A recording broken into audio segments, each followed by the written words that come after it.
Reka amakuru yacu tuyakomereza hano mu gihugu cy'u Rwanda. Mumaze iminsi mwumva amakuru ku nkoranyambaga zitandukanye y'ibijyanye n'ubwisungane mu kwivuza, ndavuga mituweli do sante. Ese koko amafaranga y'ubwisungane mu kwivuza yarazamutse cyangwa yaragabanutse? Bamwe bavuga yuko uri mu cyiciro cya kabiri ari gutanga amafaranga ibihumbi 4, uri mu cyiciro cya gatatu agatanga amafaranga ibihumbi 5, uri mu cyiciro cya kane agatanga amafaranga ibihumbi 8, uri mu cyiciro cya nyuma aricyo cy'abakire agatanga ibihumbi 20. Ese koko nibyo amafaranga ya mituweli yarazamutse? Amafaranga y'ubwisungane mu kwivuza yarazamutse? Nje hano kugira ngo mbabwize ukuri. Amakuru mumaze iminsi mwumva ku nkoranyambaga ngo mituweli yarazamutse, abandi ngo mituweli yaragabanutse, ibyo ngibyo mubyihorere mwumve amakuru ya nyayo. Minisitiri w'Intebe niwe ushyiraho itegeko rero ku wa 16 Gashyantare umwaka wa 2026 yahinduye itegeko ry'ibijyanye n'ubwisungane mu kwivuza, ubwo abari mu cyiciro cya kabiri cyangwa abarizwa mu cyiciro cya kabiri yazamuye amafaranga y'ubwisungane mu kwivuza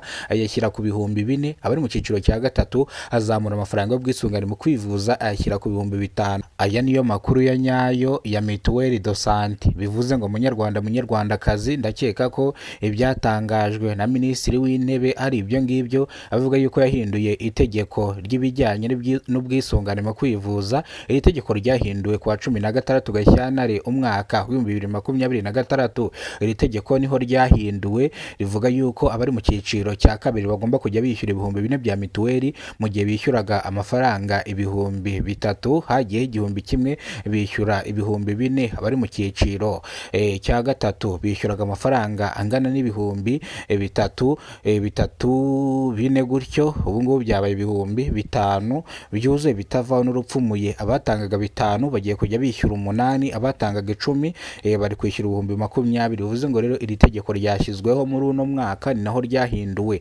Abaturage bavuga yuko babuze amafaranga yo kurya, ngo ntago bazabona amafaranga y'ubwisungane mu kwivuza, ariko nitwibuke yuko hari abantu mituweli leta yishyurira mituweli, abangaba ntago bakomojwe koko bo bishyurirwa ubwisungane mu kwivuza.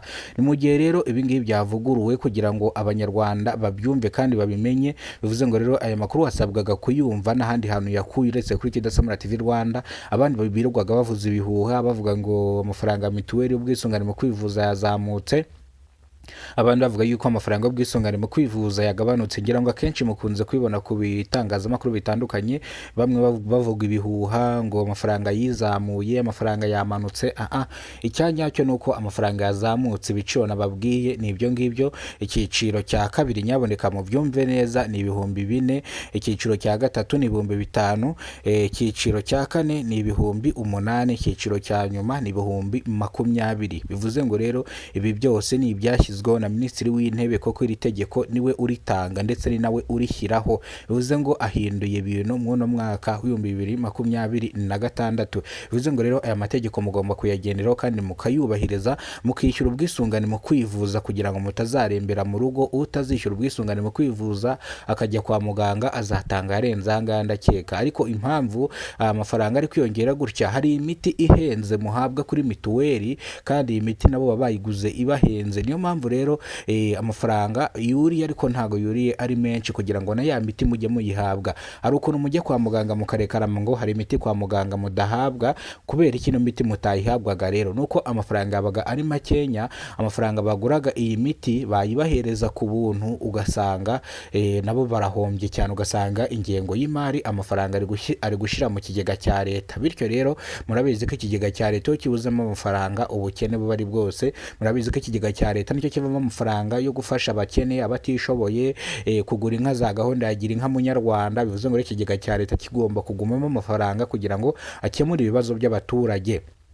Ngira ngo abaturage benshi muratekereza impamvu mituweli yazamutse, ngira ngo ni ibyo ngibyo ndi kubasobanurira. Bivuze ngo hari imiti noneho muzajya mufatira kuri mituweli. Iyi miti muzajya mufatira kuri mituweli nayo nzayibabwira. Hari abantu benshi banyandikiye bavuga yuko ngo hari imiti idatangirwa kuri mituweli. Iki kiganiro nanga kugikora, ariko kugeza izi saha iyi miti izajya itangirwa kuri mituweli. Ngayo nguko rero amakuru naya nyayo, amakuru naya. Nimba rwo bwa mbere ugeze kubona umuyoboro wa Kidasamara TV Rwanda, ibuka gukora subscribe, ufungura inzogera kugira ngo uzajye ubasha kubona amakuru mu gihugu cy'u Rwanda.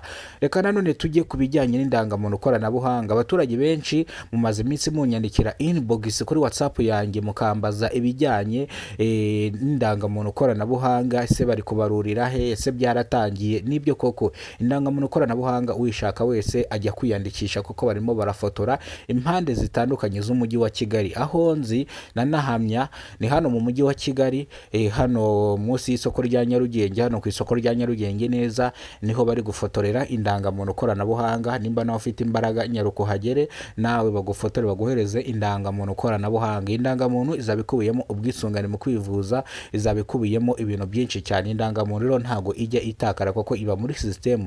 Nuyishaka kuzayigendana ari liquide, none ishaka kuzayigendana kuri telefoni, rwose indangamuntu ntago ijya itakara. Hari abandi mwambajije ibibazo bitandukanye tese indangamuntu dufite tuzazigumana. Ibi ngibi rero mwambajije nicyo gihe ngo mbibasubize.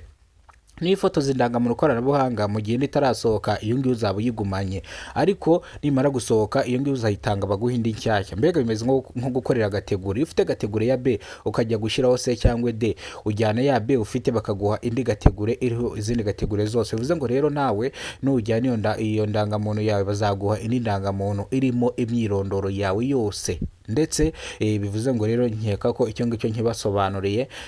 Nimba rero ubwo bwa mbere ugeze kubona umuyoboro, ibuka gukora subscribe, ufungura inzogera. Nimba ukeneye indangamuntu koranabuhanga utazi aho bari gufotorera, twandikire kuri WhatsApp 078446028885 tukuyobore. Ushaka kumenya byinshi wahamagara kuri NIDA, ikigo gishinzwe indangamuntu hano mu gihugu cy'u Rwanda, bakagusobanurira. Ndakeka ko bari gufotora mu duce dutandukanye, aho mvuga yuko nzi neza nanjye njya nagerayo nkakoresha n'abantu n'ibyegeranyo n'ibiganiro. Ni hano mu mujyi wa Kigali, hano ku isoko rya Kigali Market, hano mu karere ka Nyarugenge niho njya nkaganira n'abari gushaka indangamuntu koranabuhanga.